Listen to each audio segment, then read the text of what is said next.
Welcome to Cougars Corner. I'm Caitlin White, and today we will be recapping last weekend's events, giving a little bit of a preview to this weekend's action, and I talked to one of this week's Under Armour and Players Bench Player of the Week, Chantel Park. Now, taking a look back at this weekend's events, we're starting off with women's hockey. Friday night, the women's hockey team kicked off a home-and-home series against the Alberta Pandas at the Flames Community Arena.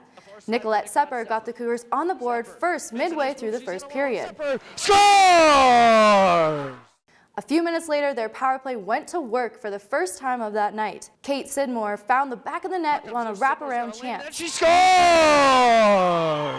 In the second, the Cougars found themselves on a power play once again, with Tatum Amy firing a shot from the top of the face-off circle into the back of the net to make it a 3-0 score. On to the third period, Alberta added a goal before Mackenzie Butts scored from the top of the face-off circle to regain a 3-goal lead. The Pandas would add a second goal to make the final score 4-2 for the Cougars in an upset. On Saturday, the Cougars were in Edmonton to wrap up this weekend. The Pandas were the first ones to get on the board in an opening period. They would score twice more to shut down the Cougars and earn themselves a weekend split. This weekend looks a little bit different than usual because it is Crowchild Classic. The Cougars open up the weekend visiting the Calgary Dinos at Father David Bauer Arena. Then they return to host their rivals from down the road for the Crowchild Classic in Scotiabank Saddledome on Tuesday night at 4 p.m. The Cougars are sitting with a record of 8-12-1-1 and are still holding the last playoff spot. They are only 1 point behind the Cougars from Regina for the 5th in Canada West. A weekend sweep against the Dinos would eliminate the Dinos from playoff contention and further solidify the Cougars' playoff spot. Now moving on to men's hockey as they played Friday night against the Alberta Golden Bears in Edmonton. It was a tale of two different teams. Alberta special teams were perfect as they scored their 2 power play opportunities and did not allow any chance for the Cougars' 5 power play chances. Sanford throws it out front to Cox, hesitates, waits, now he scores! Trevor in the period, Cox walking in, flips it to Sanford, he'll take it in behind the goal, wrap around, and he scores! The blue line gives it to McGee, McGee back to Soy, backhander, and he scores! Philp, high slot for Sanford, rebounded, juicy one, Philp scores! As the conference's top 2 scorers try to connect, Craig in front and he scores! Alberta shut down the Cougars 5-0, but the Cougars returned home on Saturday to look for a different outcome. It started off looking up as this time both teams were scoreless in the first period, but just like the night before, the Cougars special teams struggled a little bit. Alberta was able to score on 2 out of their 3 power plays, while the Cougars couldn't generate any goals on their 7 power play opportunities. The Golden Bears had a strong second period, scoring 4 goals before adding 1 more in the third period to make it a back-to-back 5-0 win. Snap to that, Helgensen blocked it, went right across to McGee, and he scores! Sanford, nice move on Zandy, snaps to the net, he scores! And flip it ahead for Taylor. Cooper will go away short-handed. Cooper waiting, holding, firing, he scores! Paulinchuk holds and fires, he scores! Lowry banked ahead for Luke Philp. Philp 1 assist on the night. Comes across Sanford, firing, scores! The Cougars are now sitting at a record of 11-7-4 on the season with 26 points to keep them in 4th place. This weekend series is going to be huge as they look to separate themselves from the UBC, who trails only 2 points behind, and to catch up to the Calgary Dinos, who are 4 points ahead. They have a chance to catch up as the Dinos are who they line up against this weekend.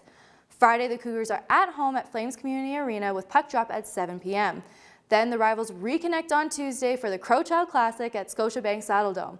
This game is slotted for a 6:45 p.m. puck drop.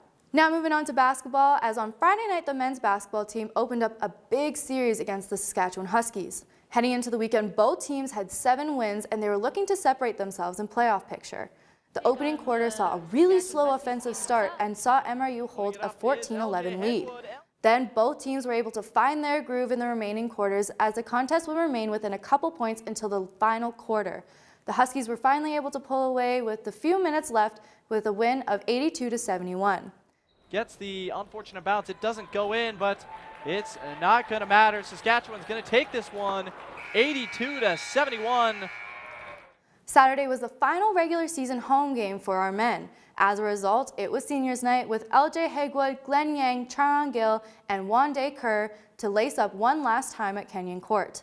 All 4 seniors were a part of the starting 5 in this game. This time, both teams came out firing, which was a completely different story than Friday's game. The Cougars shot just under 50% from the field in this game. Yang led the offense for the Cougars as he had recorded 18 points in the first half, which helped the Cougars to take a 49-41 lead into halftime. But his hot shooting didn't continue into the second half. Instead, the Huskies started their comeback process in the fourth quarter and found themselves within a possession under 10 seconds left. The Huskies inbounded the ball and almost lost possession before they regained control and had a mad scramble at the rim to finally see the shot fall through with only 0.3 seconds left on the board. That would be just too little too late for the Cougars as the evening finished off with an 84-83 fall. The men head into a bye weekend with a 7-11 record. They will have to wait to see how things fall into place before prepping for the final playoff push in the last weekend of regular season this following weekend. On Friday night, our women's basketball kicked off their doubleheader against the University of Saskatchewan Huskies, who are ranked 5th in the country. The Huskies came out firing as they had a shooting percentage of 58% in the first half, but our Cougars put up a tough full-court press to try and slow down the Huskies' offense. The teams went into the locker room with the Huskies up 42-18 in halftime. The second half didn't see much change as the Huskies kept the pressure on the Cougars. Our Cougars lost 90-44 on Friday night, with Sarah Rinsky leading the team with 9 points in the game. Now brings it up down the court. Going to drive towards the hoop, stops up, tries to do an under the hand layup and gets it in.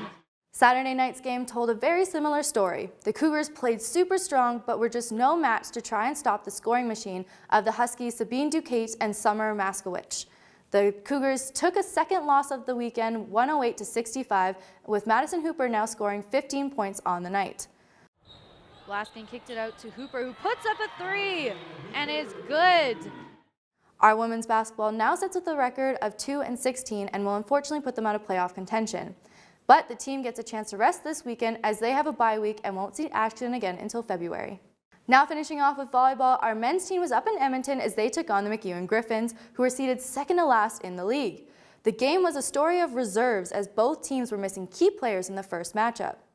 Friday's game went to 4 sets and 22 seemed to be the wall for each team as the first 3 sets had scores of 22-25.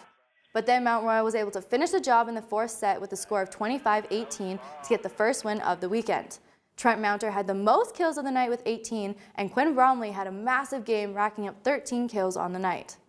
Goes through the block. Bromley gets another opportunity towards the Mount Royal. Bromley with another opportunity is going to drive it through the block. The momentum continued into Saturday's game as the Cougars won in 3 straight sets with scores of 22-25, 25-15, and 25-21.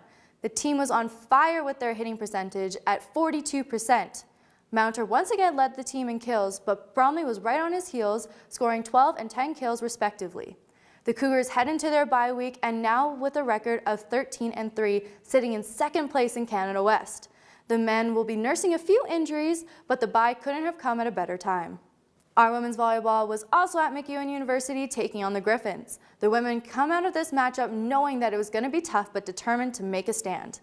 Friday's night game saw Mount Royal losing the first set 20-25 after being down by 6 points twice in the set. But the Cougars came back firing, winning the next 3 sets in a row, 26-24, 25-17, and 25-17. Cassidy Kitchen had an amazing game with 21 kills and 22 digs for the night. Chantel Park also caused trouble for the Griffins as she put up 16 kills of her own. Then the Cougars started off Saturday's game a little bit stronger, almost grabbing the first set, as it went to a score of 22-24. But they were unfortunately unable to close it and ended up falling to the Griffins 27-25 in that first set. But the tables turned and the Cougars found their momentum. The team crushed MacEwan, winning the last 3 sets 25-16, 25-14, and 25-10 to earn themselves a weekend sweep. Park had another great night, putting up 14 more kills and 11 digs as Nikki Zalaski shut down the Griffins with 7 blocks. Block, nobody gets to it. Attack coming from Chantel Park. The women are now back at a 9-9 record and holding the 7th playoff spot in Canada West. The team heads into a bye week to rest and get ready as they face the Trinity Western Spartans at Kenyon Court in February. And that concludes your Cougars weekend recap and preview.